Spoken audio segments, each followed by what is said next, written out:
Hello, everybody, and welcome to UNIFY. It is so great to have you here today. And who we're going to be interviewing next for the anti-nuclear prayer days is the beautiful, the wonderful Miranda Clendening. And Miranda, you all know her, and we all love her. She is a global operations director for the Center of Reinventing the Planet, an initiative of the Empowerment Institute. She helps run initiatives, the Peace on Earth by 2030, Cool Block, a set of framework that brings communities together to transform their neighborhoods to become resilient and sustainable. Miranda is also the director of UNIFY, the World and UNIFY, a 501c3. She has a background as an executive director and technology integration specialist for multiple large and small scale nonprofit humanitarian groups in the healthcare industry. She's a holistic nurse, regenerative whole systems community development, and large scale facilitation. Whew, Miranda, that was a lot to get out. And the reason we're going to be talking today is why uh, anti-nuclear prayer is important. And that's the first thing I want to get into. But I also want to add, she's also one of my best friends and one of the most incredible people that I know. So welcome, Miranda. Aw, thank you, Debbie. I love you. I love Yes. you too. I love working with you every day. And this series that we're doing right now is just some pre-interviews leading up towards next week's anti-nuclear prayer days, as Debbie said. Every year on August 6th, Japan does a silent minute to remember the atomic bomb that was dropped there and the lives affected. And they stay in prayer and meditation with a lot of the rest of the world to pray that that never happens again. And we are joining this year to do a global broadcast and global meditation. There will actually be multiple sections of the meditation and prayer as we join with everyone in Japan from Hiroshima and Nagasaki at 7:15 p.m. Eastern time, which is 8:15 in the morning their time in Japan. And everyone will honor a global silent minute together at that time. We will also be in deeper prayer on Saturday, the next day, live broadcasting from New York, from the UN, from the UN peace bell being rung there, and many other events, prayers in the chapel, but also a large amount of organizations and spiritual leaders coming in to lead prayer and meditation. There's a morning session on Saturday morning and an evening session on Saturday morning as well. So 4 different sessions total throughout the weekend, next weekend. And this year, I think it has never been so important to have the world show up for this.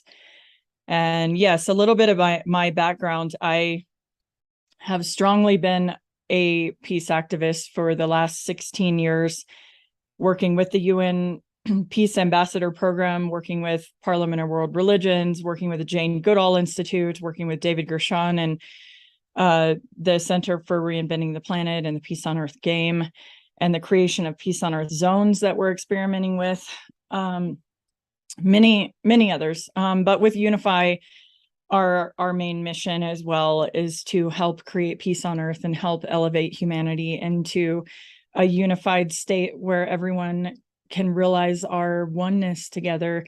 That doesn't mean that we're all the same. We're vastly honoring of unity without uniformity and the diversity of humankind. But humankind has one heart and one soul that we need to honor together. And even one of the reasons we're doing this at this time of year is because they're in remembrance of that day, but there's also a 6-week conference going on right now at the UN, which is about nuclear disarmament and non-proliferation. And some of the speakers from that will be coming, but there are hundreds of speakers speaking over 6 weeks' time in one of the big UN halls, talking about how we actually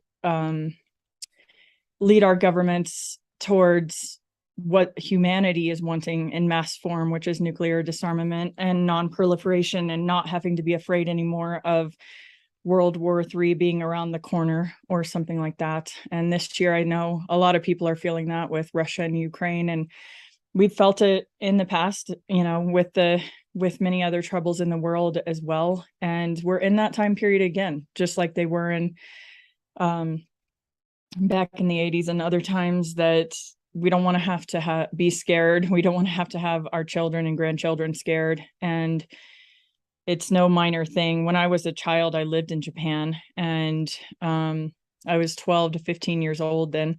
And my parents took us to the Hiroshima and Nagasaki atomic bomb remembrance museum, which now is not the same as it was back then. But back then, let me tell you how much it affected me. It was a wax museum where they replicated what it was like to be at the epicenter of where the bomb landed, which is basically like vaporizing everything that happened right there.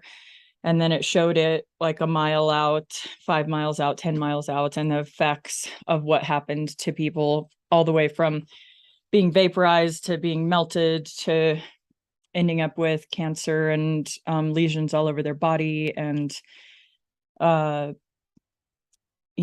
babies being born malformed and having non-healthy immune systems and all kinds of stuff. That their most impactful way that they wanted to show it was by actually showing the reality. So many pictures, so many videos, and a wax museum. And it was horrifying.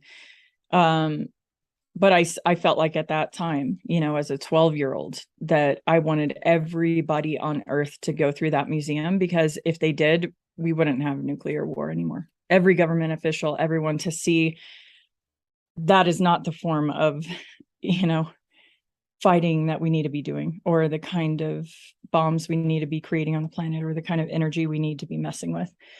So in the opposite direction, next. I wanted to pop in and just point out that one of the things that I find so incredible about their story is the impact it made on you. And I know for a lot of people, if you haven't experienced it, it doesn't hit you as hard.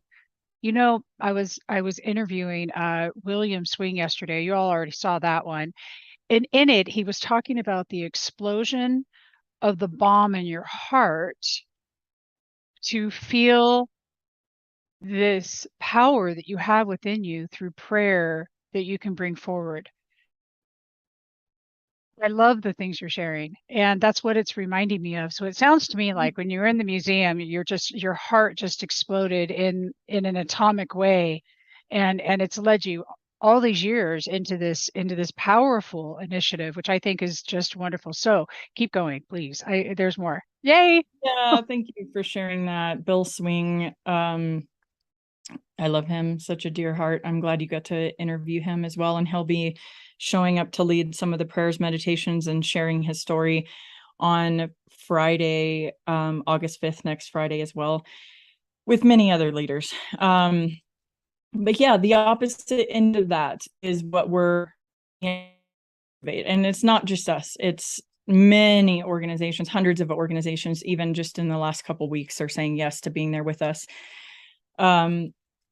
But even at the UN, at this huge 6-week-long conference right now, the overall theme of it is talking about how, and Jonathan Granoff of the Global Security Institute will be talking about this in way more detail, and he says it way more beautifully than me, probably because this is his life, cultivating this kind of thing. But they're basically talking about our greatest weapon on the other side, or gift or strength, or what we need to gather around, is realizing that we are one humanity that can be unified and should be, and care most about love and about our hearts being connected, as you were saying.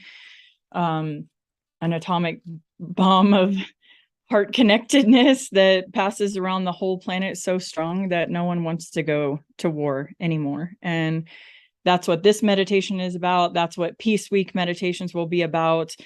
That's what all the meditations that we do with UNIFY talk in some form about us being unified in intention and prayer and meditation, and then taking action as much as we can to to be in unity and care for our fellow humanity. And that really, even at the UN,